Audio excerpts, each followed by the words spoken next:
ರಾಜ್ಯದ ಹಲವೆಡೆ ಉತ್ತಮ ಮಳೆಯಾಗುತ್ತಿದ್ದು ಬಳ್ಳಾರಿ ಜಿಲ್ಲೆಯ ಗ್ರಾಮೀಣ ಭಾಗದಲ್ಲಿಯೂ ಸಹ ಕೃಷಿ ಚಟುವಟಿಕೆಗಳು ಗರಿಗೆದರಿವೆ. ಈ ಕುರಿತು ಒಂದು ವರದಿ.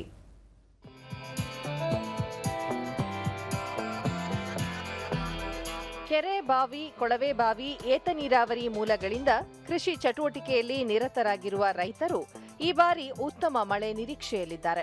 ಮಲೆನಾಡಿನ ವಿವಿಧ ಭಾಗಗಳಲ್ಲಿ ಮಳೆಯಾಗುತ್ತಿರುವ ಹಿನ್ನೆಲೆಯಲ್ಲಿ ಬಯಲು ಸೀಮೆ ಬಳ್ಳಾರಿ ಜಿಲ್ಲೆಯ ರೈತರು ಸಹ ಉತ್ತಮ ಮಳೆಗಾಗಿ ಕಾಯುತ್ತಿದ್ದು, ಈಗಾಗಲೇ ಕೃಷಿ ಚಟುವಟಿಕೆಗಳಿಗೆ ಪೂರಕವಾದ ಕ್ರಮಗಳನ್ನು ಕೈಗೊಂಡಿದ್ದಾರೆ. ಕಂಪ್ಲಿ ಮತ್ತು ಮೆಟ್ರಿ ಸುತ್ತಮುತ್ತಲ ಗ್ರಾಮಗಳಲ್ಲಿ ಟ್ರ್ಯಾಕ್ಟರ್ಗಳು ಹಾಗೂ ಎತ್ತುಗಳೊಂದಿಗೆ ಭೂಮಿ ಹದಗೊಳಿಸುವ ಕೆಲಸದಲ್ಲಿ ನಿರತರಾಗಿದ್ದು, ಮತ್ತೆ ಕೆಲ ರೈತರು ಭತ್ತದ ಸಸಿ ನಾಟಿ ಮಾಡುವ ಕಾಯಕಕ್ಕೆ ಮುಂದಾಗಿದ್ದಾರೆ. ದೂರದರ್ಶನದೊಂದಿಗೆ ಮೆಟ್ರಿ ಗ್ರಾಮದ ರೈತ ಜಡಿಯಪ್ಪ ತಮ್ಮ 4 ಎಕರೆ ಜಾಗದಲ್ಲಿ ಹಸಿರು ಗೊಬ್ಬರ ತಯಾರಿಸಲು ಸೆಣಬು ಬೆಳೆಯಲಾಗಿದೆ. ಈ ಬೆಳೆ ಬೆಳೆಯುವುದರಿಂದ ಭೂಮಿಯ ಫಲವತ್ತತೆ ಹೆಚ್ಚಲಿದೆ, ಜೊತೆಗೆ ರಾಸಾಯನಿಕ ಬಳಕೆ ಕಡಿಮೆ ಮಾಡಲಿದೆ ಎಂದರು. ಹಸಿರು ಗೊಬ್ಬರ ಬೆಳೆಸ್ಬೇಕಂತೇಳಿ ನಮ್ಮ ಕೃಷಿ ಇಲಾಖೆಯವರು ಮಾಹಿತಿ ಕೊಟ್ಟಿದ್ರು. ಹಂಗಾಗಿ ನಾವು ಇದನ್ನು ಬೆಳೆಸಿದ್ದೀವಿ. ಸೆಣಬು ಅಂತಾರೆ, ಚೂನಿ ಅಂತಾರೆ. ಇದು ಹಾಕೋದ್ರಿಂದ ಭೂಮಿಗೆ ಫಲವತ್ತು ಕೊಡ್ತತೆ, ಭೂಮಿ ಸೌಳಿದ್ರೆ ತೆಗಿತೈತೆ. ಇದು ಚೆನ್ನಾಗಿ ಭೂಮಿಗೆ ಬೆಳೆ ಕೊಡೋಂಥ ಶಕ್ತಿ ಇದೆ ಇದರಲ್ಲಿ. ಅದಕ್ಕೋಸ್ಕರ ನಾವು ಇದನ್ನು ಹಾಕಿದ್ದೀವಿ. ಕಂಪ್ಲಿಯ ರೈತ ತಿಮ್ಮಪ್ಪ ಜಲಾಶಯದಲ್ಲಿ ಉತ್ತಮ ನೀರು ಸಂಗ್ರಹಣೆಯಾಗುತ್ತಿರುವ ಹಿನ್ನೆಲೆಯಲ್ಲಿ ಭತ್ತ ನಾಟಿ ಆರಂಭಿಸಿದ್ದೇವೆ ಎಂದು ಹೇಳಿದರು. ಈಗ ಕಾಲೇಜ್ ನೀರಿಗೆ ಅಲ್ಲಿ ಇಲ್ಲಿ ಸಾಲ ಮಾಡಿ ಸಂಬಂಧ ಮಾಡಿ ಸಸ್ಯ ಬೀಜ ತಂದ್ಕೊಂಡಿವಿ. ಅದು ಸಸ್ಯ ಹಾಕ್ತೀವಿ. ದೇವ್ರ ದಯವಿಂದ ಬೆಳೆಗೆ ನೀರು ಡ್ಯಾಮ್ ತುಂಬುತ್ತದೆ ಅಂತೇಳಿ ಅದು ಆಸೆಯಿಂದ ನಾವು ಸಸ್ಯ ಹಾಕಂತ ಪ್ರಾರಂಭ ಮಾಡ್ತಾ ಇದ್ದೀವಿ.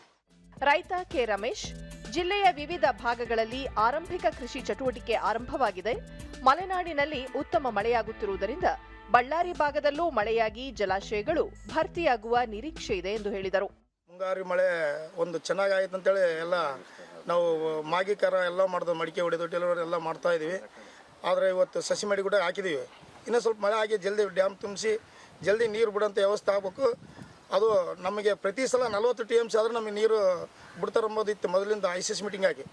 ಆದರೆ 45 TMC ಆದಮೇಲೆ ಆಗೋದಕ್ಕಿಂತ 25 TMC ಆದಮೇಲೆ ಕೂಡ ಬಿಟ್ಟರೆ ಅನುಕೂಲ ಆಗಿರ್ತದೆ ಅಂತೇಳಿ. ಯಾಕಂದ್ರೆ ಲೇಟ್ ಆಗ್ತದೆ ವರ್ಷಕ್ಕಿಂತ ಬಿಟ್ಟರೆ ಚೆನ್ನಾಗಿರ್ತದೆ ಅಂತೇಳಿ ಈಗ ಬೋರ್ವೆಲ್ಲರೆಲ್ಲರೂ ಮುಂದಿನ ನೀವು ಮಳೆ ಬರ್ತದೆ ಡ್ಯಾಮ್ ಬರ್ತದೆ ಅಂತೇಳಿ ಅಲ್ಲಿ ಹಚ್ಚಕ್ಕೆ ಆರಂಭ ಮಾಡಿದ್ವಿ ಎಲ್ಲ ನಾವು.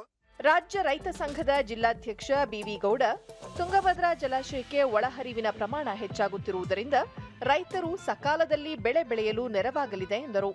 ಕಳೆದ ಬಾರಿಗೆ ಹೋಲಿಕೆ ಮಾಡಿದ್ರೆ ಈ ಬಾರಿ ಇನ್ಫ್ಲೋ ಮುಂಚೆಕ್ಕಿಂತ ಸ್ವಲ್ಪ ಕಡಿಮೆ ಇದೆ. ಆದರೂ ಆ ರೈತರಲ್ಲಿ ಒಂದು ಆಶಾಭಾವನೆ ಇದೆ. ಡ್ಯಾಮಲ್ಲಿ ಈಗ ಪ್ರಸ್ತುತ 9.965 TMC ನೀರಿದೆ. ಜೊತೆಗೆ 15,000 ಕ್ಯೂಸೆಕ್ಸ್ ದಿನ ಬರ್ತಾ ಇದೆ. ಇದೊಂದು ಖುಷಿ ಸಂಗತಿ. ಅದೇ ರೀತಿ ಈ ಒಂದು ಕಾಲುವೆ ಭಾಗ ಮತ್ತು ಹೊಳೆ ಭಾಗದ ಎಲ್ಲ ರೈತರು ಸಸಿ ಮಾಡಿ ಆಲ್ರೆಡಿ ಹಾಕ್ಕೊಂಡಿದ್ದಾರೆ. ನೀರು ಚೆನ್ನಾಗಿ ಬರ್ತಾವೆ ಅನ್ನೋ ಆಶಾಭಾವನೆಯಿಂದ ಅದು ಈಗ 20-25 TMC ಆದ ತಕ್ಷಣ ICC ಮೀಟಿಂಗ್ ಕರೆದು ಆದಷ್ಟು ಬೇಗ ಬೆಳೆಗಳಿಗೆ ನೀರು ಬಿಡ್ತಕ್ಕಂಥ ಕೆಲಸ ಡ್ಯಾಮ್ನವ್ರು ಮಾಡಬೇಕು. ಕಂಪ್ಲಿ ತಾಲೂಕಿನ ರೈತ ಸಂಪರ್ಕ ಕೇಂದ್ರದ ಕೃಷಿ ಅಧಿಕಾರಿ ಶ್ರೀಧರ್ ತಾಲೂಕಿನಲ್ಲಿ ಏತ ನೀರಾವರಿ ಮೂಲಕ 1,100 ಹೆಕ್ಟೇರ್ ಪ್ರದೇಶದಲ್ಲಿ ಭತ್ತ, 300 ಹೆಕ್ಟೇರ್ ಪ್ರದೇಶದಲ್ಲಿ ಮೆಕ್ಕೆಜೋಳ, 200 ಹೆಕ್ಟೇರ್ ಪ್ರದೇಶದಲ್ಲಿ ಸೂರ್ಯಕಾಂತಿ ಬಿತ್ತನೆ ಮಾಡಲಾಗುತ್ತಿದೆ ಎಂದು ಮಾಹಿತಿ ನೀಡಿದರು. ಈ ಒಂದು ಮುಂಗಾರು ಹಂಗಾಮಿನಲ್ಲಿ ಈಗಾಗಲೇ ನಮ್ಮಲ್ಲಿ ಕೆಲವೊಂದು ಲಿಫ್ಟ್ ಇರಿಗೇಷನ್ ಅಂತಿದ್ದಾವೆ, ಏತ ನೀರಾವರಿ ಮತ್ತು ಈಗ ಬೋರ್ವೆಲ್ಲಲ್ಲಿ ಈಗ ಆಲ್ರೆಡಿ ನಮ್ಮ ಭತ್ತ ಈಗಾಗಲೇ ಒಂದು 1,100 ಎಕರೆವರೆಗೆ ಆಗಿದೆ. ಈಗ ಇನ್ನು ಕೆಲವು ಮೆಕ್ಕೆಜೋಳನು ನಮ್ಮ ಬೋರ್ವೆಲ್ಲಲ್ಲಿ ಈಗ ಒಂದು 300 ಹೆಕ್ಟೇರ್ವರೆಗೆ ನಮಗೆ ಬಿತ್ತನೆ ಆಗಿದೆ ಮೆಕ್ಕೆಜೋಳ. ಹಾಗೂ ನಮಗಿನ್ನು ಸೂರ್ಯಕಾಂತಿ ಅಂದರೆ ಒಂದು 200 ಹೆಕ್ಟೇರ್ವರೆಗೆ ಸೂರ್ಯಕಾಂತಿ ಕೂಡ ಈಗ ಮಳೆಗೆ ಬೆಳೆದಿದ್ದಾರೆ. ಅವು ಕೂಡ ಈಗ ಸದ್ಯ ಸುಸ್ಥಿತಿ ಚೆನ್ನಾಗಿ ಇದ್ದಾವೆ. ಕ್ರಾಪ್ ಎಲ್ಲ ಬೆಳೆ ಎಲ್ಲ ಚೆನ್ನಾಗಿದ್ದಾವೆ. ಒಟ್ಟಾರೆಯಾಗಿ ಬಳ್ಳಾರಿ ಸೇರಿದಂತೆ ಬಯಲು ಸೀಮೆಯ ಜಿಲ್ಲೆಗಳಲ್ಲಿ ಕೃಷಿ ಚಟುವಟಿಕೆಗಳು ಚುರುಕುಗೊಂಡಿವೆ.